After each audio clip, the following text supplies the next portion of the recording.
లేడందులేడని సందేహము వలదు.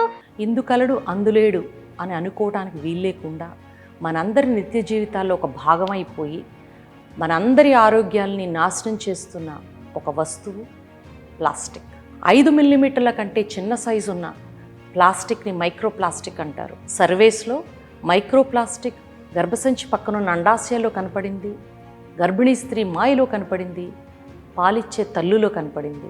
గర్భసంచి పక్కనున్న అండాశయాల్లో మైక్రోప్లాస్టిక్ అండాల యొక్క సంఖ్యను తగ్గియటమే కాకుండా హార్మోన్స్ని చిన్నాభిన్నం చేస్తుంది. తల్లిపాలల్లో మైక్రోప్లాస్టిక్ పిల్లల యొక్క ఎదుగుదలకి నిరోధకారిగా పనిచేస్తుంది. సొల్యూషన్ ఏంటి? Single use microplastic, single use plastic ఆపేయాలి. సెకండ్ థింగ్, వీలైనంత వరకు స్టీల్ అండ్ గాజు పాత్రలో ఫుడ్ క్యారీ చేయటం ఆరోగ్యకరం. ఫంక్షన్స్ పెళ్ళిళ్ళప్పుడు అరిటాకు భోజనాలు కానీ విస్తరాకులు కానీ వాడడం మంచిది. 4, వీలైనంత వరకు ప్లాస్టిక్ కంటైనర్స్లో ఉన్న ఫుడ్ రీహీట్ చేసి వాడద్దు. ఇది చాలా డేంజరస్. Thank you.